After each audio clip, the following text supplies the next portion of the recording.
মির্চি নিবেদন, গল্প gold mine. গল্প গোল্ড মাইন। হায় আল্লাহ, এমনও মেয়ে তুমি বানিয়েছো। আহা, কি সুন্দর। সে কি বেগম, তাহলে আপনার মেয়ের কি হবে? হায় হায় হায়, কেমন নির্বোধ মালকিন রে তোর! এই ভর সন্ধেবেলা ছেলেটাকে এভাবে রাস্তায় বের করে দিয়েছে। আমার নজর এড়িয়ে একটা পোকাও এখানে ঢুকতে পারে না, সেখানে তুই কি করে ঢুকলি এই বাড়িতে? এমন জালিয়াতি! এক্ষুনি আমাদের আমির সাহেবের কাছে নালিশ করা উচিত। মির্চি গল্প গোল্ড মাইন শুনছেন আরব্য রজনী। আজ শুনবেন ধূর্ত ডিলাইলা ও তার জালিয়াত কন্যা জাইনাব, দ্বিতীয় পর্ব।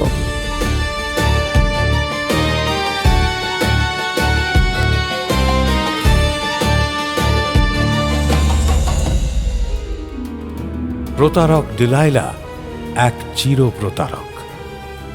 এতদিন তার স্বামী তাকে এইসব করতে দেয়নি। স্বামী মারা যাওয়ার পর তার ইচ্ছেটা আবার জাগিয়ে তোলে মেয়ে জাইনাব। একটু ভালো থাকার তাগিদে আর স্বভাবের নেশায় সে আবার প্রতারণার ময়দানে নামে। এবার তার শিকার খলিফার দেহরক্ষী মুস্তাফা। কিন্তু মুস্তাফা তাকে গ্রাহ্যই করে না, সে বেরিয়ে যায় তার কাজে। ব্যর্থ ডিলাইলা যখন পাত্তাড়ি গুটিয়ে রওনা দেয়, তখনই মুস্তাফার বাড়ির দারোয়ান আবু আলী তার সামনে এসে দাঁড়ায় এবং আবু আলীর মাধ্যমেই আসে মুস্তাফার বিবির তলব। বিবির ডাকে বাড়ির অন্দরে পা রাখে ডিলাইলা। কিন্তু তার পরিকল্পনা কি?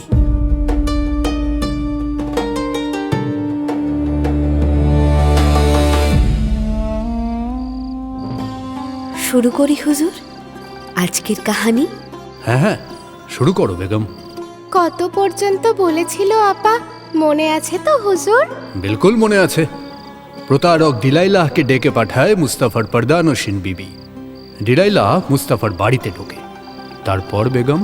তারপর প্রথম চেষ্টাতেই একেবারে অন্দরমহলে যে ঢুকে যেতে পারবে ডিলাইলা বেগম, তা সে আশা করেনি এবং সেই মতো পরিকল্পনাও সে করে আসেনি। কিন্তু সুযোগ যখন এসেই পড়েছে, তখন কি আর ছাড়া যায়? প্রথমে আবু আলী তাকে নিয়ে যায় ফটকের ওপারে। আবুর তোর অতটাই বড়জোর সদর দরজা, তার ওদিকে যাওয়ার অনুমতি নেই আবুর। ফটক থেকে বিবি সাহেবার খাস মানির সঙ্গে একেবারে শোবার ঘরে গিয়ে ঢোকে ডিলাইলা। ফটক থেকে শুরু করে ঘর পর্যন্ত কোনো কিছুই চোখ এড়ায় না তার। সদর দরজার সোনার বাদশাহী হাতলখানা থেকে শোয়ার ঘরের দরজায় পাতা পাপোশটা পর্যন্ত সে মন দিয়ে দেখে এবং ভাবে, ইস, কি সুন্দর হাতলটা দরজার, একেবারে নিরেট সোনার। আচ্ছা, এটা কি বৈঠকখানা? তাই তো মনে হচ্ছে। ফরাশগুলো গোটানো রয়েছে, সাফ সাফাই চলছে। উফ, কি সুন্দর আতর দানগুলো, কাঠির ওপর দেখলেই কেমন লোভ লাগে। আর এই খানদানি ঝাড়বাতিটা, আর আমার ঘরের ছিঁড়ি দেখো, এটা ভাঙা, ওটা পুরনো, সেটা তোবড়ানো। একটা ভালো জিনিসও নেই। সদর দরজার হাতল কি, দরজার পাল্লাটাই তো বেঁকা আমার বাড়ি। আপনি তো জানেন হুজুর, আমাদের মেয়েদের এইসব টুকিটাকি জিনিসের দিকে নজর একটু বেশি। আর হবে নাই বা কেন বলুন? এই নিয়েই তো আমাদের জগৎ। একটা সুন্দর সাজানো গোছানো মনের মতো বাড়ি কে না চায়? সে পুরুষই বলুন কি মহিলা। ডিলাইলাও তার ব্যতিক্রম নয়। সে যতই চোর হোক না কেন, কিন্তু ডিলাইলা যা সব দেখে সেগুলো তো ভূমিকা মাত্র। আসল গল্প তো শোয়ার ঘরে। শোয়ার ঘরে ঢুকে ডিলাইলা থমকে যায়। বিবি সাহেবার মাথার চুল থেকে পায়ের নখ পর্যন্ত সোনার গয়নায় মোড়া, তাতে আবার ঝলমল করছে হিরে, চুনি, পান্না, আরো কত কি রত্ন। ডিলাইলার চোখ চকচক করে ওঠে। দিন দুপুরে খোলা চোখে স্বপ্ন দেখতে শুরু করে ডিলাইলা। দেখে যেন ওই সব গয়না পরে তার সামনে এসে দাঁড়িয়েছে তারই মেয়ে জাইনাব। অপরূপ লাগছে তাকে। ডিলাইলার বুকের গভীর থেকে বেরিয়ে আসে একটাই শব্দ, সুবহানাল্লাহ। কিছু বললেন? বিবি সাহেবার এমন প্রশস্তি শোনার অভ্যেস আছে। তার রূপের জাদু এমনই, তাকে প্রথম দেখে আল্লাহকে স্মরণ করে অনেকেই, এবং নিজের রূপে স্তুতি আরও একটু শোনার জন্য বিবি সাহেবাও বরাবর ঠিক এই নাটকটাই করে। করতে করতে এই নাটকটা তার মজ্জাগত হয়ে গেছে। সে এমন ভান করে যেন শুনতে পায়নি ঠিক, এবং ডিলাইলা উত্তর না দেওয়ায় ক্ষণিকের ব্যবধানে প্রশ্নটা বড় আকারে আবার করে বিবি সাহেবা। কিছু বললেন হুজুরাইন? বলেছে তো অবশ্যই। বিবি সাহেবার রূপে নয়, তার গয়নার প্রশংসা করেছে ডিলাইলা বেগম, এবং সেই গয়না নিজের কল্পনায় নিজের মেয়ের গায়েও দেখে নিয়েছে সে। কিন্তু সে কথা তো আর মুখ ফুটে বলা চলে না, তাও আবার যাকে ঠকাতে এসছে তাকেই বলবে। তাহলেই তো সর্বনাশ, সব ভেস্তে যাবে না? সুতরাং ডিলাইলার ক্ষণিকের স্তব্ধতা, একটু ভাবার সময় নেয় সে, এবং বিবি সাহেবার দ্বিতীয় প্রশ্নের উত্তরে সে বলে, এ কি নসিব নিয়ে জন্মেছিস রে বেটি, এমন বরাত আমি 7 জন্মে দেখিনি। তোর কপালে তো সুলতানের বেগম হওয়া স্পষ্ট। আরে ধুর, একে তো বিবি ভেবেছিল দরবেশ বুঝি তার রূপের প্রশংসা করবে, তা তো নয়, উল্টে বলে সুলতানের বেগম হবে সে। এমনি যা পেয়েছে তাই ঢের, হজম করতে বদহজম হয়ে যাচ্ছে। রূপ পেয়েছে, ধন দৌলত পেয়েছে, সংসারের সব সুখ পেয়েছে সে, শুধু একটা সুখ বাদে। একটা বাচ্চা কাচ্চা হয়ে গেলেই ব্যাস, জীবন একেবারে পোয়া বারো। সেই জন্যই রাস্তার দরবেশকে সে ঘরে ডেকে এনেছে, আর দরবেশ কিনা বলছে সুলতানের বেগম হবে। সে কি আর মুস্তাফাকে ছেড়ে অন্য একটা বিয়ে করবে, নাকি মুস্তাফা সুলতান হবে? এমনি বিয়ের প্রথম রাতে সে মুস্তাফাকে দিয়ে কসম গিলিয়েছিল যে মুস্তাফা দ্বিতীয় বিয়ে করবে না। সে যাই হোক না কেন, যদি বিবি সাহেবা মরেও যায় তবুও না। এখন সে নিজেই যদি কোনো সুলতানকে বিয়ে করতে ছোটে, তাহলে মুস্তাফা তার গলা কেটে নেবে না? সুতরাং সে রাস্তা বন্ধ, খোলা শুধু একটাই রাস্তা। মুস্তাফা যদি সুলতান হয় তাহলে সে হতে পারে সুলতানের খাস বেগম, কিন্তু তাতে কি? তার তো কিছুই যাবে আসবে না। সে যেমন ছিল তেমনই থাকবে। অন্দরমহলের হাসি কান্না আর রাতে লেপের তলার বরের মহব্বত, এর বাইরে অতিরিক্ত কিছুই তো নয়। তাই দরবেশ ডিলাইলার কথায় বিবি সাহেবা উত্তেজিত হতে পারে না, বরং আরও এক পরত মনমরা হয়ে সে বলে, আপনি বসুন দরবেশ সাহিবান। প্রতারণা করতে গেলে শিকারীর মন জুগিয়ে চলতে হয়, এই সত্য ভালোই জানে ডিলাইলা বেগম, এবং শিকারীর মন বোঝা যায় তার মুখ দেখে। বিবি সাহেবার ম্লান মুখ আরও ম্লান হয়ে যাওয়াটা ডিলাইলার চোখ এড়ায়নি। সে মনে মনে হিসেব করে নেয় একবার। বসতে বসতে সে মুখে হাসি টেনে বলে, বাচ্চা হয়নি বলে বড় দুঃখ পাচ্ছিস বেটি? বিবির মুখ্যম জায়গাটায় ঘা পড়ে। বিবি চমকে ওঠে, চোখে পানি চলে আসে তার। ডিলাইলা দেখে বিবি সাহেবার খাস বাঁধি দাঁড়িয়ে দাঁড়িয়ে দেখছে। হুকুমের সুরে তাকে বলে ডিলাইলা, বাহার যা তো বেটি, আমি তোর মালকিনের সঙ্গে কথা বলবো এখন। বিবির মনে পড়ে যে মেহমানকে পানি শরবত কিছুই দেওয়া হয়নি। সে বাঁদিকে বলে, হাঁ করে দাঁড়িয়ে দাঁড়িয়ে দেখছিস কি? যা শরবত টরবত কিছু নিয়ে আয়। ডিলাইলা প্রতারক হতে পারে, কিন্তু নেমক হারাম হওয়া আরো বেশি লজ্জার। সেটা সে হতেও চায় না। শরবত তো কত রকমের হয়, কে জানে তাতে আবার নমক মিলিয়ে দেয় যদি।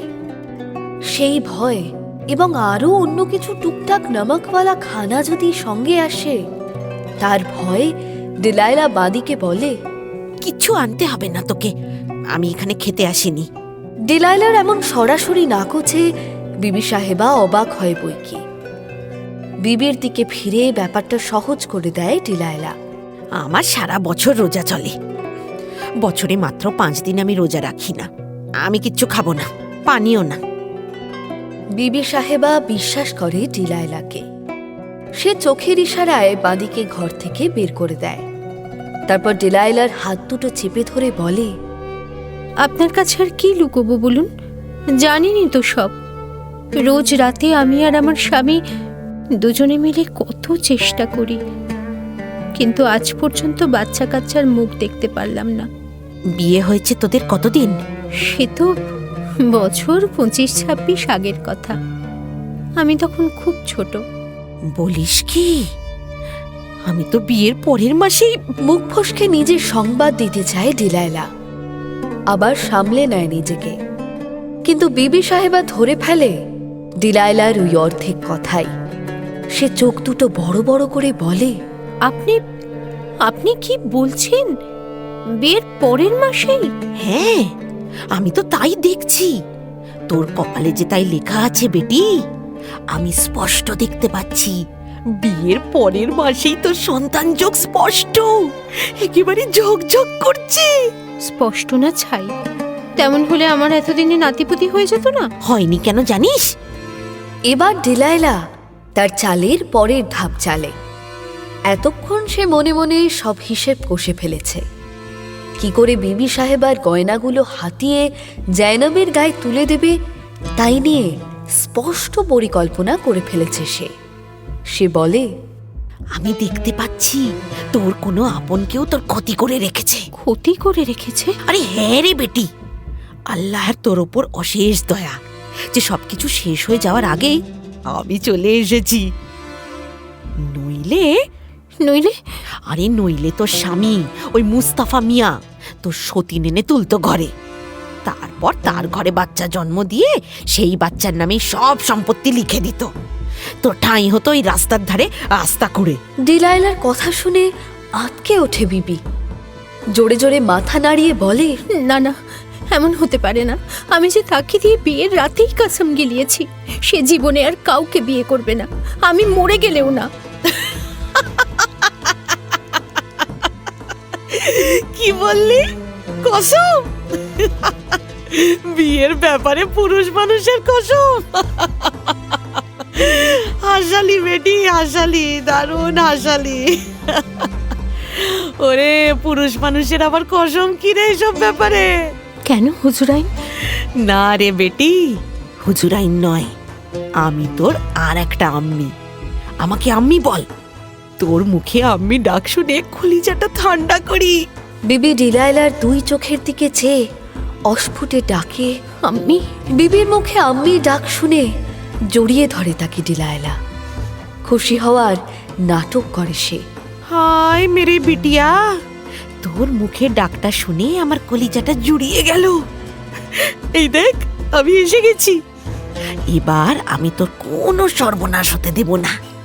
যতদিন বাঁচবি মালকিন হয়ে বাঁচবি তুই, পায়ের ওপরে পা তুলে বাঁচবি। আর সম্পত্তি? তোর আওলাদি হবে এই সম্পত্তির মালিক, আর কেউ এখানে ভাগ বসাবে না। আম্মি। চল বেটি, শহরের পারে এক পীর বাবা আছেন, তার কাছে চল। পীর বাবা? হ্যাঁ রে বেটি, তিনি আমার উস্তাদ। তিনি চাইলে সব পারেন। তোকে এমন দোয়া দেবে না, তোর যারা ক্ষতি করে রেখেছে তারা সব আজ রাতের মধ্যেই মারা যাবে।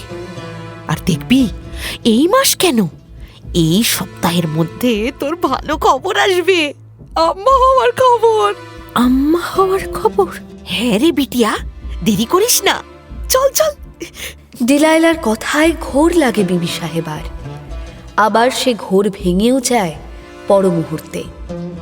মুখ কালো করে সে বলে, কিন্তু আম্মি, আমার যে বাইরে বেরোনো নিষেধ, উনি মানা করেছেন আমাকে বাইরে যেতে। বিয়ের পর থেকে আর কোনো দিন চাঁদ সূর্য পর্যন্ত দেখিনি আমি। কেন দেখিসনি জানিস? বিবি ডিলাইলার এমন প্রশ্নেই বেশ অবাক হয়। হাঁ করে সে তাকিয়ে থাকে ডিলাইলার দিকে। ডিলাইলা একটু থেমেই আবার বলে, কারণ ওই যারা তোর ক্ষতি করেছে তাদের জন্যে, তার তোর স্বামীকে নিয়ে এমন কথা বলিয়েছে। ওরাই তো তোর বাচ্চা হতে দিচ্ছে না। নইলে এতদিনে তোর কম করে 5-5টা ছেলে মেয়ে হয়ে যাওয়ার কথা। স্পষ্ট লেখা আছে তোর কপালে। এমনও হয়? হবে না কেন? দিব্যি হয়। বলছি তো আমি, একবার আমার সঙ্গে চল, একবার চল আমার উস্তাদের কাছে, তারপর দেখবি জীবনটাই বদলে যাবে তোর। কিন্তু উনি রাগ করবেন না তো? উনি মানে? আমার খাসাম মুস্তাফা। মুস্তাফা? আরে ও জানতে পারলে তো রাগ করবি। তুই কি ওখানে সংসার পাততে যাবি নাকি? গিয়েই চলে আসবি। মুস্তাফা ফেরার অনেক আগে। কিন্তু যদি উনি আগে ফিরে আসেন? ফিরবে না, আমি বলছি ফিরবে না। আমি মন্ত্র পড়ে দেব। তবুও তোর যদি বিশ্বাস না হয় আমাকে, তোর মনে যদি অতই ভয় থাকে, তাহলে থাক, তাহলে ছেড়ে দে আমাকে, আমি যাই। তুই থাক তোর সর্বনাশ নিয়ে। ডিলাইলার কথায় আঁতকে ওঠে বিবি। সর্বনাশ? না না আম্মি, আমি যাব। চলো চলো, কোথায় যেতে হবে, আমি যাব। বিবি সাহেবাকে ঘর থেকে বের করে আনা অবশ্য অত সহজ হয় না ডিলাইলার। প্রথম বাধা হয়ে দাঁড়ায় বাঁদিরা। তারাও বিবি সাহেবার সঙ্গে যেতে চায়। ডিলাইলা জোর গলায় তাদের না করে বিবির কানে ফিসফিস করে বলে, বোকা মেয়ে কোথাকার, ওরা সব জেনে যাবে না? বোধ বুদ্ধি দেখছি একদম নেই তোর। এত সরল সিধা হলে চলে আজকালকার দিনে? কিন্তু আম্মি, ওদের তো ওটাই কাজ, আমার সঙ্গে সব সময় থাকা, আমার 5 মাস খাটা। ওরা গেলে তো আমারই সুবিধা। ওরে, এসব গোপন কাজ বুঝিস না কেন বোকা মেয়ে? এসব 10 জনকে জানিয়ে করতে নেই। 10 জন তো দূরস্থ, নিজের ডান হাতকে জানাতে নেই বাঁ হাত কি করছে। ডিলাইলার কথায় এবারও বিশ্বাস করে নেয় মোস্তাফার সুন্দরী বিবি। ঘর থেকে সে একাই বেরিয়ে আসে এবং বোরখা ছাড়াই। তাকে দেখে আবু আলী হয়ে দাঁড়ায় দ্বিতীয় বাধা। সে কোনোদিনও বিবি সাহেবাকে দেখেনি, কিন্তু বাড়ির বাঁদিদের সকলকে চেনে। কিন্তু এই বাঁদিকে তো সে কোনোদিনও দেখেনি। সে ফটক আটকে রোয়াব নিয়ে জিজ্ঞেস করে, এই বেটি, এই কে রে তুই? আমার নজর এড়িয়ে একটা পোকাও এখানে ঢুকতে পারে না, সেখানে তুই কি করে ঢুকলি এই বাড়িতে? আবু আলী রোয়াব দেখে পা থেকে মাথা পর্যন্ত রাগে জ্বলে যায় বিবি সাহেবার। একটা দারোয়ান তাকে তুই তোকারি করছে। ডিলাইলা আবার বিবি সাহেবার কানে ফিসফিস করে বলে, দেখেছিস কাণ্ড? হ্যাঁ, তোর বাড়ির দারোয়ান পর্যন্ত তোকে চেনে না। মালকিনকে কেউ এইভাবে বলতে পারে? কত বড় স্পর্ধা! হ্যাঁ, আবার কৈফিয়ত চাইছে। নিজের বাড়িতে তুই কিভাবে ঢুকেছিস? লজ্জা হওয়া উচিত তোর। ডিলাইলার উস্কানিতে বিবি সাহেব প্রচন্ড রেগে যায়। সে চিৎকার করে বলে, বদতমিজ, আমাকে তুই তোকারি করছিস? আমাকে আমাকে জিজ্ঞেস করছিস কি করে ঢুকলাম? আমি এই বাড়ির মালকিন, আর তুই দারোয়ান হয়ে আমার কাছেই কৈফিয়ত চাইছিস? আবু আলী তো প্রথমে বেশ ভ্যাবাচাকা খেয়ে যায়। এদিক ওদিক তাকিয়ে দেখে বাড়ির বাঁদিরা সব এখান থেকে ওখান থেকে তাকিয়ে রয়েছে তার দিকে। সকলের চোখে ভয়। সে এটুকু বুঝতে পারে যে এই বাড়ির মালকিন, কারণ মালিকের পরে ইনি ছাড়া আর কারোর হিম্মত নেই তার উপরে এভাবে দাপট দেখানোর। সে বিবি সাহেবার পায়ে পড়ে বলে, মাফ করুন, মাফ করুন মালকিন, আমি তো কখনো আপনার মহল অব্দি যেতে পারিনি, এখতিয়ারি ছিল না যে, তাই তাই আমি আপনাকে চিনতাম না। গুস্তাকি মাফ করুন মালকিন। ডিলাইলা দেখে এক দাবাইতেই কাজ হয়ে গেছে। সে আর সময় নষ্ট করে না। বিবি সাহেবাকে বলে, মাফ করে দে বেটি, বেচারা ঠিকই তো বলছে। তোকেও চিনবে কি করে? তোকে দেখেছে জীবনে। মাফ করে দে, মাফ করে দে বাবা। চল চল চল, আমরা যাই এখান থেকে। বিবিকে নিয়ে ফটক পার করে রাস্তায় নামে ডিলাইলা। গলির মোড় ঘুরে হারিয়ে যায় তারা। তখন আবু আলীর মনে পড়ে বিবি সাহেবার বাইরে বেরোনো নিষেধ। মালিক মোস্তাফা তেমনই হুকুম দিয়ে রেখেছেন বিবি সাহেবাকে। সেই হুকুমের খবর তারও জানা। তাহলে বিবি সাহেব যে বেরিয়ে গেলেন, আর আবরু তো নেই। হায় আল্লাহ! আবু আলী ছুটে গিয়ে এদিক সেদিক দেখে, কিন্তু ডিলাইলা আর বিবি সাহেবাকে দেখতে পায় না। তারা তখন বাজারের দিকে হাঁটা ধরেছে। আবু আলী তাদের না পেয়ে চিন্তায় পড়ে যায়। কি মুশকিল। একবার একবার ছুটে যাব দরবারে, খবর দেব মালিককে। কিন্তু কিন্তু আমি খবর দিতে ছুটলে এদিকে কে দেখবে? আর তারপর তারপর যদি রাগের মাথায় মালিক আমাকে বরখাস্ত করে দেয়, যদি কৈফিয়ত চায় আমি আমি কেন মালকিনকে বেরোতে দিলাম, সে তো বুঝবে না মালকিন আমাকে কেমন ধমকখানা দিয়েছে। সেই তো মালকিনকে ধমকে চমকে রাখে। ডিলাইলা এবার তার পরের চালের চিন্তা শুরু করে। বাড়ি থেকে বের করে তো আনলাম, একটা বড় কাজ হলো, কিন্তু গয়নাগুলো নেব কোথায়? রাস্তার মধ্যে নেওয়াটা বোকামি হবে না, এমন কাজ অন্তত এই ডিলাইলা করবে না। এমন কিছু করতে হবে যাতে সে নিজেই নিজের গয়না খুলে দেয় লোকের চোখের আড়ালে। ভাবতে ভাবতে ডিলাইলা এসে পড়ে বাজারে। এই বাজারেই তার দাদা জুরেকের দোকান। সেই দিকেই এগিয়ে চলেছে ডিলাইলা। বিবি সাহেবা তার পাশে পাশে হেঁটে চলে। বিয়ের 25 বছর পর প্রথম সে পথে হাঁটছে। তার ভাইয়ার বাড়িতে সে যায় চারদিক ঢাকা গাড়িতে। সে গাড়িতে বাইরের আলো বাতাস ঢোকে না। অন্ধকারে বসে বসে শুধু রাস্তার ঝাঁকুনিটা অনুভব করতে পারে সে। বাইরের কিছুই দেখা যায় না। কত কিছু কল্পনা করে সে অন্ধকারে বসে। এই বুঝি একটা বড় গর্ত, এই বুঝি মসৃণ রাস্তা, এই ডান দিকে ঘুরছে গাড়িটা, এবার দুবার বাঁদিক ঘুরবে। আচ্ছা, বাজারের দোকানগুলো কেমন? সবকটা বড় বড় দোকান বুঝি? পেল্লাই পেল্লাই ঘরে হরেক মাল ঠাসা। এমন কতই না ভাবনা আসে তার মনে, কত কল্পনার জাল বনে সে। অনেক দিন পর নিজের কল্পনার সঙ্গে বাস্তবকে মেলাতে মেলাতে চলেছে সে। চারিদিকে দোকান পাট, গলি, পথ, মানুষজন, সবেতেই কৌতূহল তার। সবকিছু যেন কত চেনা, আবার কত অচেনাও। চলতে চলতে হঠাৎ তাকে থামিয়ে বলে ডিলাইলা, বেটি, তুই এখানে একটু দাঁড়া। তোর মতো আর একটা বদনসিব আছে এখানে। আমি তাকে অপেক্ষা করতে বলে তোকে আনতে গেছিলাম, তাকে নিয়ে আসি। আমাকে আনতে গেছিলে মানে? তুমি আগে থেকেই জানতে আমি আসবো? ডিলাইলা মুচকি হেসে চোখ টিপে বলে, জানতাম তো, আমার উস্তাদ আমাকে বলে দিয়েছিলেন। ডিলাইলা বিবি সাহেবাকে রাস্তার এক পাশে দাঁড় করিয়ে দিয়ে ঢোকে সিদি মুসিনের দোকানে। সিদি খেয়ালও করে না ডিলাইলাকে। সে পথে দাঁড়ানো বিবি সাহেবার দিকে চেয়ে চেয়ে ভাবছে, হায় আল্লাহ, এমনও মেয়ে তুমি বানিয়েছো। আহা, কি সুন্দর। সিদি মুসিন বাজারের বেশ বড় সড়ো কারবারি। বাজারের বড় রাস্তার উপরে তার বাপ দাদার বহুকালের দোকান। মশলার পাইকারি ব্যবসা করে সে। তার আব্বার ব্যবসা বুদ্ধি খুব একটা ছিল না, তার আমলে ব্যবসা পড়ে গেছিল। সিদি সেই ব্যবসাকে আবার দাঁড় করিয়েছে বহু কষ্টে। ব্যবসায় সময় দিতে গিয়ে মাঝখান থেকে বিয়ে শাদী আর হয়ে ওঠেনি। এই দুঃখ নিয়েই সিদির আম্মাও চলে গেল সেদিন। আব্বা তার অনেক আগেই দেহ ত্যাগ করেছেন।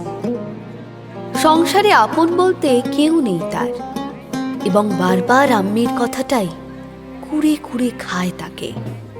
আম্মি বলতেন, শুধু ব্যবসা ব্যবসা করেই জীবনটা কাটিয়ে দিলি রে বেটা। এখন আমার চিন্তা হয় আমি চলে গেলে তোর যে কি হাল হবে। কে তোকে রেঁধে বেড়ে দেবে বলতো? আরে আমি তো কবরে শুয়েও শান্তি পাবো না রে। বিবি সাহেবাকে দেখে সিদি যেন তার আম্মির প্রশ্নের সব উত্তর পেয়ে যায়।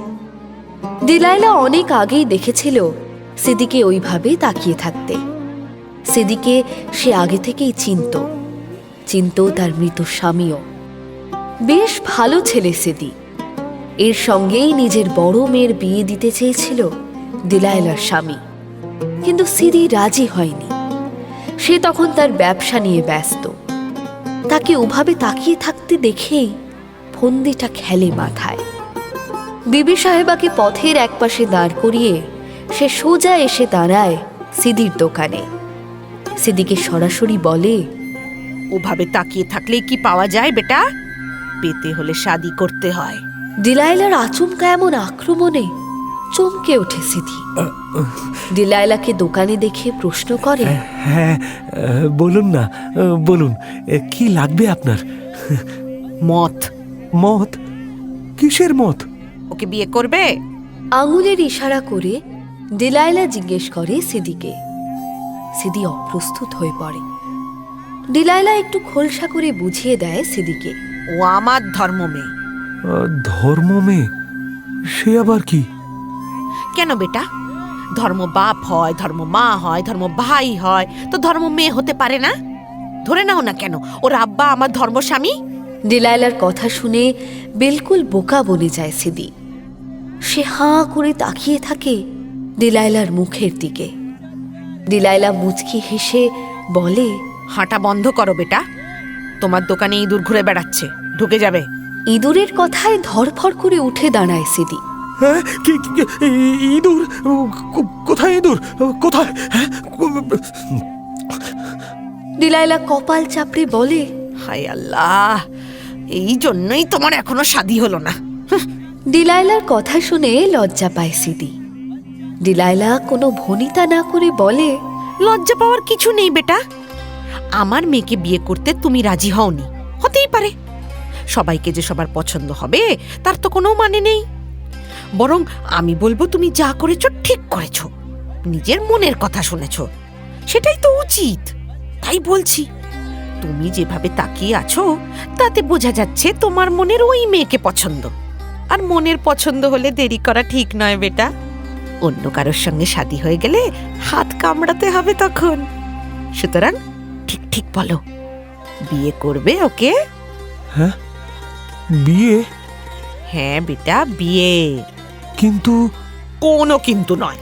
বিয়ে করতে চাও তো বলো। আজ ওদের বাড়িতে এক বড় দরবেশ এসেছেন, তাইও আমাকে ডাকতে এসেছিল। এই আমি যাচ্ছি তাই। আমার পোশাক দেখে নিশ্চয়ই বুঝতে পারছো যে ধম্ম কমে যাচ্ছি। তুমিও আমাদের পিছন পিছন এসো, আজই কথা ফাঁকা করিয়ে দিচ্ছি। একেবারে দেড়মোহর দিয়ে কবুল করিয়ে আজই ঘরে তোলো ওই মেয়েকে। এমন সুযোগ আর পাবে না। ওই দরবেশে যদি একবার তোমাকে পছন্দ হয়ে যায় তাহলে কেল্লা ফতে। ওর আব্বা আম্মি আর না করবে না। ডিলাইলার কথায় বিশ্বাস করে বসে সিদি মুসিন।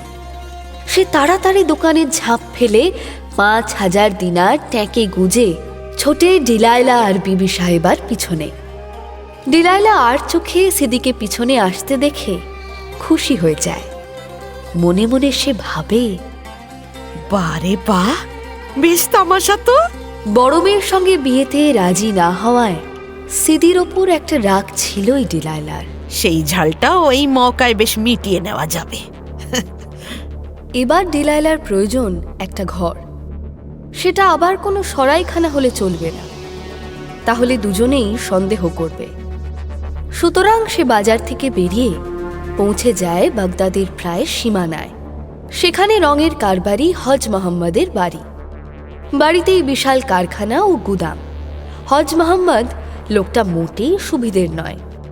বয়স হয়েছে অনেক, কিন্তু মহিলার নেশা ছাড়তে পারেনি। এই কারণেই তার ৩বার শাদী হয়েছে, আর ৩বারই বিবিরা ছেড়ে চলে গেছে। ভদ্রঘরের মেয়েরা তার বাড়ির ছায়া পর্যন্ত মানায় না, আর সেরকম মহিলারা তাকে পাত্তাও দেয় না, কারণ লোকটা ১ নম্বরের কঞ্জুস। কাজ হাসিল হয়ে গেলে দাম মেটায় না। ডিলাইলা যখন হজ মোহাম্মদের বাড়িতে পৌঁছয় তখন তার কাজের সময়। বাড়ি গমগম করছে লোকে। কেউ রং কিনছে, কেউ বিক্রি করতে এসেছে, কেউ আবার ব্যস্ত রং বানানোয়। বিবি সাহেবাকে বাড়ির বাইরে দাঁড় করিয়ে ডিলাইলা একাই হজ মোহাম্মদের সামনে উপস্থিত হয়। ডিলাইলাকে দেখে চিনতে পারে হজ। সে তার ওই পোশাক দেখে বেশ অবাক হয়ে বলে, আরে ডিলাইলা বেগম, এ কি আপনি দরবেশের পোশাকে? আরে বলো না ভাই, এক দরবেশকে পেয়েছি, ভারী দরের। তার চেলা বনে গেছি। তিনি চলে যাওয়ার পর থেকে সংসারে মতি উঠে গেছে আমার। এখন এই আল্লাহর নাম গান করেই বাকি জীবনটা কাটিয়ে দিতে পারলে বাঁচি। সে কি বেগম, তাহলে আপনার মেয়ের কি হবে? ওর কথা আর ভাবি না আমি। দেখে শুনে ভালো একটা ছেলে জোগাড় করলাম, কিন্তু সে বেটি রাজিই হলো না। বলে কোন সওদাগরের সঙ্গে নাকি প্রেম ভালোবাসা করে বসে আছে।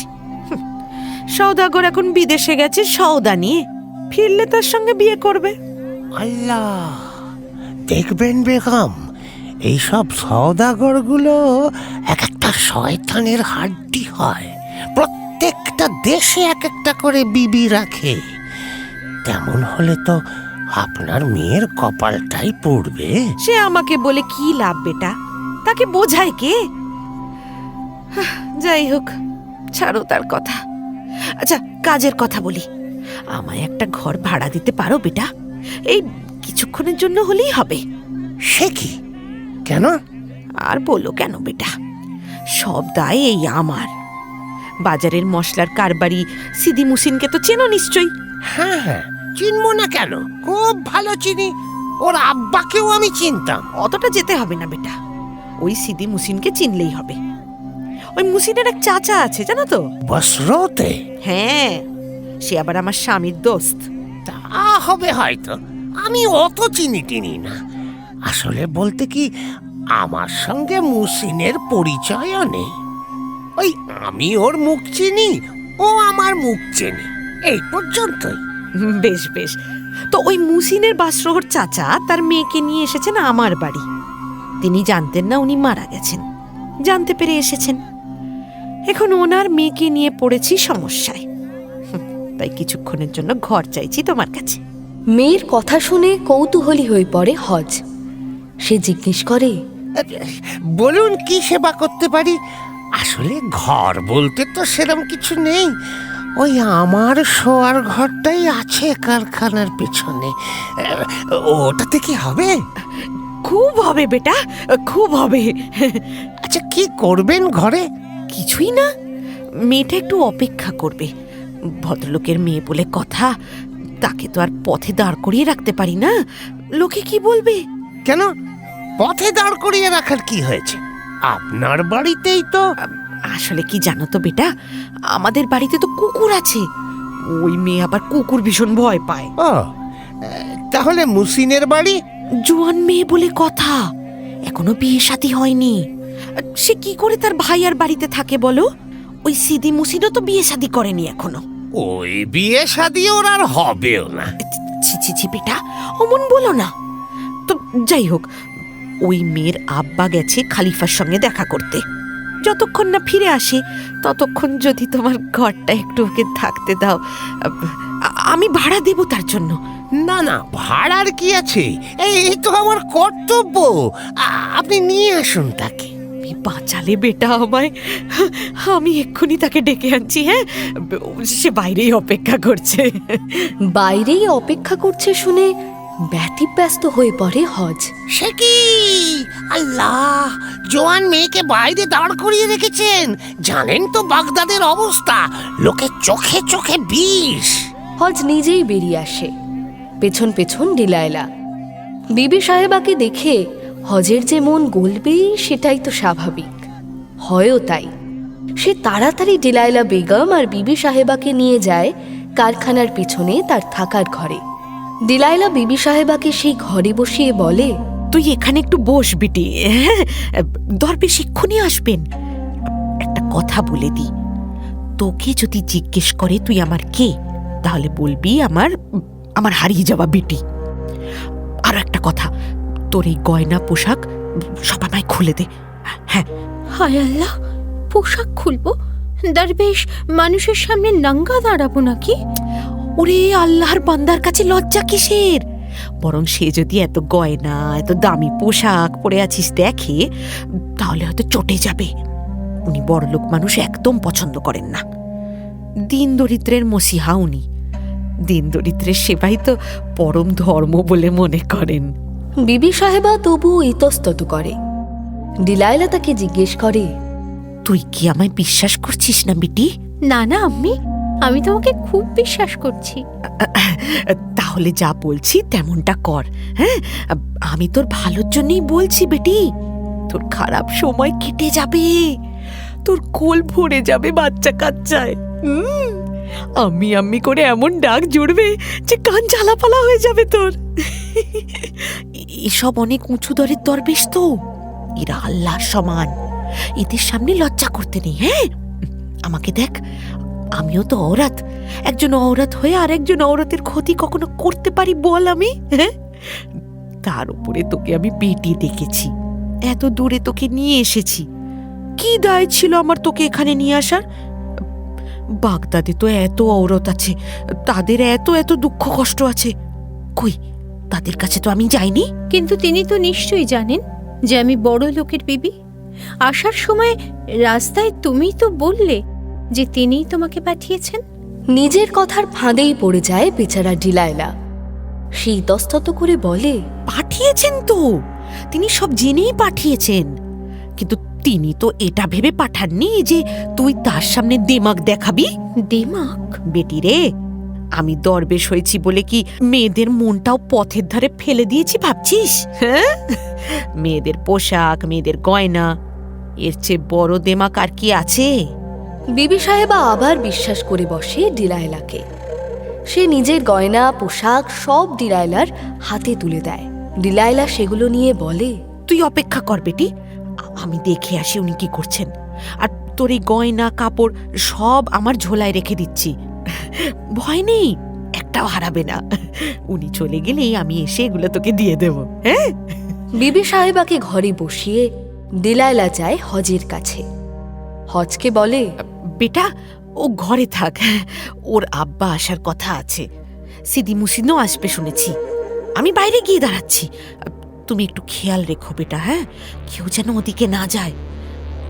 ও বেচারা খুব ক্লান্ত, শুয়ে একটু বিশ্রাম নিচ্ছে। হজ ভাবে ভালো সুযোগ পাওয়া গেছে, এই সুযোগে মেয়েটার সঙ্গে একটু আলাপ সেরে নেওয়া যাবে। ডিলাইলা বেরিয়ে যেতেই হজ হাতের কাজ মিটিয়ে পা বাড়াতে যায় ঘরের দিকে। তখনই সেখানে ফিরে আসে ডিলাইলা, সঙ্গে সিদি মুসিন। হজের দিকে তাকায়ও না ডিলাইলা, সোজা সিদি মুসিনের সঙ্গে কথা বলতে বলতে সে ঘরের দিকে চলে যায়। হজের আর যাওয়া হয় না। ডিলাইলা সিদি মুসিনকে বলে, কি ব্যাপার বেটা, তোমার নাকি কুষ্ঠ আছে শুনলাম?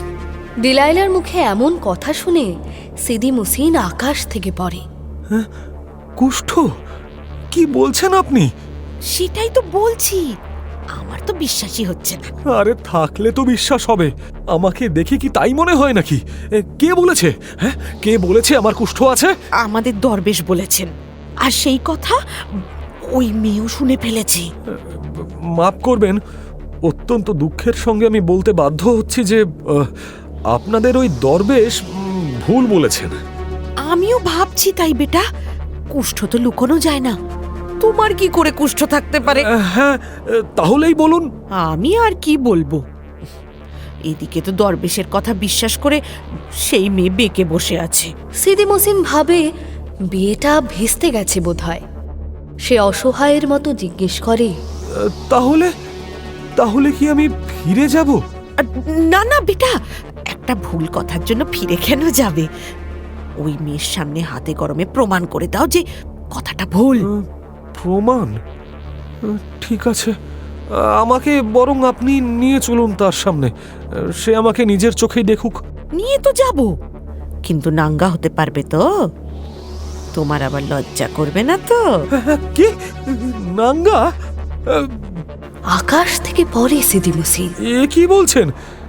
এখনই নাঙ্গা হয়ে দাঁড়াতে হবে ওর সামনে? মানে এখনো তো আমাদের বিয়েই হয়নি। হয়ে যাবে, আমি কথা দিচ্ছি হয়ে যাবে। তুমি বাবা একবার অন্তত ওই মেয়ের সামনে নাঙ্গা হয়ে দাঁড়াও, ও তোমার আপাদ মস্তক দেখে নিক, তোমার বিয়ে আমি করিয়েই ছাড়বো। আমি যখন তোমাকে যেচে ডেকে এনেছি, তখন তোমাকে নিরাশ হয়ে ফিরতে হবে না বেটা। হ্যাঁ, কিন্তু আর কিন্তু করো না বেটা, দোহাই তোমায়। সিদি মুসিন প্রথমে রাজি না হলেও শেষ পর্যন্ত তাকে রাজি করিয়ে ফেলে ডিলাইলা। তারও পোশাক সব ডিলাইলা নিজের জিম্মায় নিয়ে নেয়। 5,000 দিনারও পুরে নেয় নিজের ঝোলায়। তারপর তাকে প্রাণ ভরে আশীর্বাদ করে সে ঘর থেকে বেরিয়ে সোজা রাস্তায় চলে আসে। রাস্তায় একটা গাধাওয়ালাকে ডেকে বলে, এই ভাড়া যাবি? ভাড়া যাবো বলেই তো ঘুরছি। কি যাবে? রং? রঙের কারখানার সামনে যখন দাঁড়িয়ে আছি তখন রঙই যাবে। কোথায় রং? তুই বেটা একটু ভিতরে যা, ওখানে দেখ হজ মোহাম্মদ নামে একজন আছে, ওকে গিয়ে বল আমি দাম চুকিয়ে এসেছি, কিন্তু রঙের গন্ধে বেশিক্ষণ টিকতে পারছি না, ভেতরে বমি পাচ্ছে আমার। তুই বল আমার রঙগুলো দিতে, এর জন্য আমি তোকে উপরি দেব। যা একটু নিয়ে আয় না বেটা। গাধাওয়ালা তার গাধা নিয়েই ঢুকতে যায়। ডিলাইলা গাধাটার লাগাম টেনে ধরে বলে, এটাকে এখানে রেখে যা বেটা, কারখানার ভিতরে গাধা ঢোকা নিষেধ। গাধাওয়ালা বেশ অবাক হয়ে বলে, কি বলছো চাচি? এই কারখানায় আমাদের হরদম আনাগোনা। ওই মালিক হজ মোহাম্মদ আমাকে কেন, আমার আব্বাকে পর্যন্ত চেনে। দিব্যি গাধা নিয়ে ঢুকি আমরা। বিশ্বাস হচ্ছে না তো? তাহলে যা, কেমন গালি দেয় দেখ। এই আজ সকালে একটা গাধা ঢুকে রঙের জ্বালাগুলো ভেঙে দিয়েছে, সেই থেকেই নতুন নিয়ম করেছে তোদের এই হজ মোহাম্মদ। ডিলাইলার কথা শুনে গাধাওয়ালা অবাক হয়ে যায়। সে একটু ভেবে বলে, তাহলে দাঁড়াও, আমি জিজ্ঞেস করে আসি। আমার গাধাটা এখানেই থাক, এটাকে একটু দেখো তো চাচি। গাধাওয়ালা গাধা ছেড়ে ভেতরে যেতেই ডিলাইলা টুক করে সেই গাধার পিঠে চড়ে বসে। তারপর গোড়ালি দিয়ে খোঁচা মারে গাধার পিঠে। গাধা বেচারা ছুটতে শুরু করে। ডিলাইলাকে নিয়ে গাধাটা শহরে ঢুকে পড়ে। ওদিকে গাধাওয়ালা হজ মোহাম্মদকে জিজ্ঞেস করতেই সে আকাশ থেকে পড়ে। হ্যাঁ, গাধা নিয়ে ঢোকা বারণ? হ্যাঁ, তাই তো বললো এই বুড়ি। কোন বুড়ি? এই যে তোমার দোকানে রং কিনে রেখে গেছে। আমার কাছে রং কিনে রেখে গেছে? বুড়ি? ঘুম থেকে উঠেই আফিম চড়িয়েছিস নাকি? বিশ্বাস করো, আজ আমি কিচ্ছু খাইনি। খাবো আর কি করে, দিনার কোথায়? জিভ যে একেবারেই ফাঁকা। তাহলে এমন আফিম খোরের মতো কথা বলছিস কেন? আচ্ছা, বিশ্বাস হচ্ছে না তো? দাঁড়াও দাঁড়াও, আমি ডেকে আনি ওই বুড়িকে। গাধাওয়ালা বাইরে আসতেই মাথায় হাত দিয়ে বসে পড়ে। কোথায় তার গাধা আর কোথায় সেই বুড়ি? সব ভোঁ ভোঁ। সে ছুটে যায় হজ মোহাম্মদের কাছে। হজ সব শুনে বলে, দাঁড়া, ওই বুড়ি পালাবে কোথায়? ওর লোক আমার ঘরে আছে, চল এক্ষুনি পাকড়াও করছি। ওই বুড়ি সুরসুর করে তোর গাধা ফেরত দেবে। হ্যাঁ, চল চল চল চল। হজ গাধাওয়ালার সঙ্গে তার কারখানারই আরও 2-1 কর্মচারীকে নিয়ে তেড়ে যায়। কিন্তু ঘরে গিয়ে সে যা দেখে তাতে তার কেন, বাকি সকলের কথা বন্ধ হয়ে যায়। দেখে সিদি মুসিন এবং বিবি সাহেবা রয়েছে ঘরে, দুজনেই সম্পূর্ণ নগ্ন। কিন্তু তারা যে একে অপরের থেকে লজ্জা পাচ্ছে সেটা কেউ লক্ষ্য করে না। লোকজন আসতেই বিবি সাহেবা ছুটে একটা দরজার পাল্লার পিছনে গিয়ে ঢোকে। এদিকে সিদি পাশের বিছানা থেকে একটা চাদর টেনে নিয়ে লজ্জা ঢাকে। হজ চিৎকার করে ওঠে, কি আমার ঘরে এইসব করা? এই জন্যে আমার ঘর ভাড়া নেওয়া? পিটিয়ে পাট পাট করে ছাড়বো। হজের রাগ স্বাভাবিক, আরও স্বাভাবিক এই কারণে যে সে নিজে নারী সঙ্গের পিয়াসী। সেখানে তারই ঘরে অন্য লোক মজা লুটছে, সেটা কি সে সহ্য করবে? হজ মোহাম্মদ চিৎকার করে বলে, মার বেটাকে! চিৎকার করতেই সকলে ছুটে যায়, সিদি মুসিনকে পেটাতে শুরু করে। বিবি সাহেবা জ্ঞান হারায়। হজ মোহাম্মদের লোকজন বিবি সাহেবাকে রেয়াত করে, তাকে তুলে বিছানায় শুইয়ে দেয়, ঢেকে দেয় তার শরীর একটা চাদরে। কিন্তু সিদি মুসিনকে তারা ছাড়ে না, পেটাতে পেটাতে তাকে কাবু করে ফেলে। তার মাথা নাক গাল ফাটিয়ে দেয় মেরে, চোখ ফুলে বন্ধ হয়ে যায় তার, সারা গায়ে হাজারো কালশিটে পড়ে। শেষে সিদি মুসিনও জ্ঞান হারায়। তখন হজ সকলকে থামায়। থাম এবার, থাম থাম তোরা, আর বাড়াবাড়ি করলে এবার খুনের দায়ে পড়তে হবে। হজ মোহাম্মদই নিজে আবার হাকিম ডাকায়। হাকিম চিকিৎসা করে বিবি সাহেবা ও সিদি মুসিনের জ্ঞান ফেরায়। হাকিম সাহেবের সওয়ালে একে একে বিবি সাহেবা, সিদি মুসিন, হজ মোহাম্মদ এবং গাধাওয়ালা তাদের নিজেদের সঙ্গে ঘটে যাওয়া সব কথা খুলে বলে। তখন সকলে বোঝে দোষটা আসলে কার। এমন জালিয়াতি! এক্ষুনি আমাদের আমির সাহেবের কাছে নালিশ করা উচিত। শাস্তি হওয়া উচিত, শাস্তি হওয়া উচিত। সকলের মত শুনে আঁতকে ওঠে বিবি সাহেবা। সে সকলকে অনুরোধ করে, দোহাই আপনাদের, আপনারা মেহেরবানি করে আর এটাকে বাড়াবেন না, তাহলে আমি বিপদে পড়ে যাব। আমার স্বামী আমাকে খুন করবে। কিন্তু আমার গাধা? সে আমি দিয়ে দেব, আমি কথা দিচ্ছি। নতুন গাধার দাম আমিই দেব, আর মুসিন মিয়ার চিকিৎসার খরচাও আমি দেব। ঘর ভাড়া, হেকিম সাহেবের পাওনা সব আমি মেটাবো। না না বেহেন, আমার চিকিৎসার খরচ আপনাকে দিতে হবে না। আমার ঘর ভাড়া নিয়েও আপনাকে চিন্তা করতে হবে না বেন। আপনি সুখে শান্তিতে আপনার স্বামীর ঘর করুন, সেটাই আমরা চাই।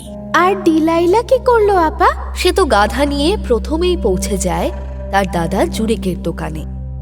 জুরেক তাকে ওই পোশাকে দেখে হতবাক হয়ে বলে, হে কি বেহেন, তুই কি পাগল হয়েছিস? বাড়িতে জওয়ান মেয়ে রেখে তুই দরবেশ হতে চলেছিস? হায় আল্লাহ! থামো তো ভাইয়া, তোমার কি লাভ হলো সেটা জিজ্ঞেস করো। আমার আবার কি লাভ? দেখো ভাইয়া, এই বেইমানির ব্যবসায় ইমানদারিটাই আসল। তুমি আমাকে খবর এনে দিয়েছো, আমি তোমাকে এই গাধাটা দিলাম। তবে একটা কথা, আজ রাতের আগে এই গাধাটাকে বিক্রি করে দিও। এর মালিক যদি চলে আসে। ব্যাস ব্যাস ব্যাস, আর বলতে হবে না। আমি যা বোঝার তা বুঝে গেছি, বাকিটা পরে শুনবো। এখন যা, বাড়ি যা তাড়াতাড়ি। ডিলাইলা বাড়ি ফিরে চোরাই মাল সব বের করতেই মেয়ে জাইনাবের চোখ ছানা বড়া হয়ে যায়। আম্মি, তুমি এ কি করেছো? মেয়েকে কাছে টেনে বসিয়ে বলে, একটু চুপটি করে বসো দেখি, সব সময় খালি লাফালাফি করছে। আয়, এগুলো দেখ, এগুলো তোর জন্য এনেছি। ডিলাইলা একে একে প্রত্যেকটা গয়না পরিয়ে দেয় মেয়েকে। সোনার রঙের সঙ্গে শরীরের ফর্সা রং মিলে মিশিয়ে জাইনাবের রূপ ফেটে পড়ে। তার চিবুকটা ধরে চুমু খেয়ে ডিলাইলা বলে, হায় মেরি জান, সুবহানাল্লাহ। সন্ধে নামে বাগদাদে। বাড়ি ফেরে খলিফার দেহরক্ষী মুস্তাফা। প্রতিদিনের মতো সেদিনও তাড়াতাড়ি খানা খেয়ে শুয়ে পড়ে বিবিকে নিয়ে। আবু আলীকে তার আগেই বিবি সাহেবা সাবধান করে দিয়েছে যে মালিককে যেন কিছু না জানায়, তাতে তারই লাভ। বাদীরাও কেউ কিছু বলে না। সিদি মুসিন সেদিনের মতো দোকান বন্ধ রাখে। হজ মোহাম্মদ দিনের শেষে তার রঙের কারখানার ঝাঁপ বন্ধ করে বিশ্রাম নিতে যায়। গাধাওয়ালাও বিবি সাহেবার দেওয়া দিনার দিয়ে নতুন একটা গাধা কিনে বাড়ি ফেরে। আর ডিলাইলা জায়নাব, তারা সন্ধে হতেই বের হয় বাজার করতে। সিদি মুসিনের ৫,০০০ দিনার খরচ করতে হবে তো। আর বেরিয়েই পরের শিকার চোখে পড়ে ডিলাইলার। সে দেখে এক মাদি একটা সুন্দর ফুটফুটে বাচ্চা ছেলেকে কাঁধে নিয়ে রাস্তায় ঘুরছে। বাচ্চাটার পোশাক দামি, তার মাথা থেকে পা পর্যন্ত নানা গয়নায় মোড়া। তাকে দেখেই ডিলাইলা বুঝতে পারে এ নিশ্চয়ই কোনো বড় লোকের ছেলে। সে জাইনাবকে অবাক করে ছুটে যায় বাঁদির দিকে। বাঁদিকে বেশ ডাঁটের সঙ্গে বলে, হায় হায় হায়, কেমন নির্বোধ মালকিন রে তোর! এই ভর সন্ধেবেলা ছেলেটাকে এভাবে রাস্তায় বের করে দিয়েছে। বাঁদি তো বুঝতেই পারে না এ আবার কে। সে একটু টেরা জবাবই দেয়। ডিলাইলা ধমক দিয়ে বাঁদিকে চুপ করিয়ে বলে, যা, তোর মালকিনকে গিয়ে বল তার ধাইমা এসেছে। বল গিয়ে যে তোমার জন্ম করিয়েছিল সে দাঁড়িয়ে আছে বাইরে। ডিলাইলার কথা শুনে বাঁদি তো বিশ্বাসই করতে চায় না। ডিলাইলা আরো রাগ দেখিয়ে বলে, ডাক তোর মালকিনকে, আমি এখানেই রইলাম এই গ্যাট হয়ে। ডাক তাকে, দেখি দেখি সে আমায় চিনতে পারে কিনা, দেখি কেমন না চেনে আমায়। ডিলাইলার আত্মবিশ্বাস দেখে বাঁদি ভেবে বসে সত্যি সত্যি সে মালকিনের ধাইমা বুঝি। সেই বেচারা তো হাতে পায়ে ধরে কাকুতি মিনতি করতে শুরু করে ডিলাইলাকে ভেতরে নিয়ে যাওয়ার জন্য। ডিলাইলা তবু নড়ে না। সে গোঁ ধরে বসে থাকে। শেষে বাচ্চা ছেলেটাকে ডিলাইলার জিম্মায় রেখে বাদী ছুটে যায় তার মালকিনকে ডাকতে। আর এই ফাঁকে ছেলেটাকে কোলে তুলে ডিলাইলাও ভিড়ের মধ্যে মিশে যায়। থামলে কেন বেগম? ভোর হয়ে গেছে তো হুজুর। ভোর হয়ে গেল? কিন্তু এই কাহিনীটাও শেষ হলো না। সে তো প্রত্যেক দিনকার কাহিনী, প্রতিদিনই এমন হয়। কাহিনী বাকি থাকে কিন্তু ভোর হয়ে যায়।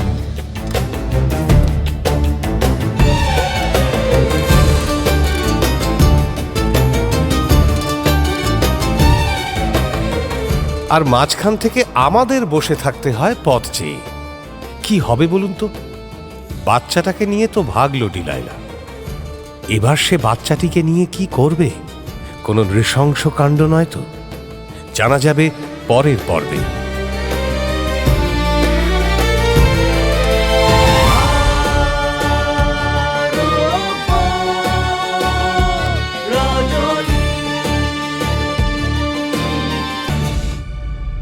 মির্চি গল্প গোল্ড মাইনে শুনলেন আরব্য রজনী।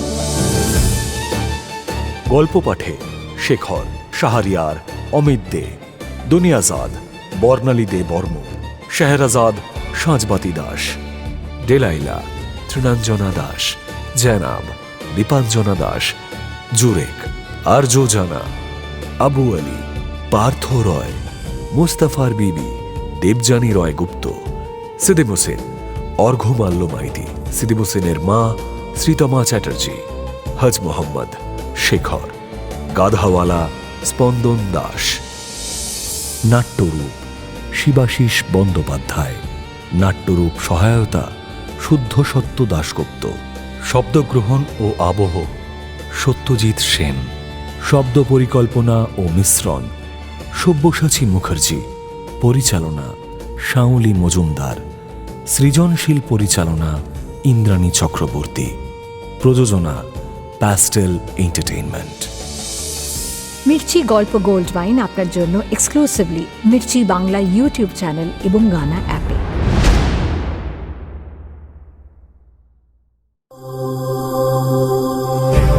মির্চি নিবেদন গল্প গোল্ড মাইন। গল্প গোল্ড মাইন।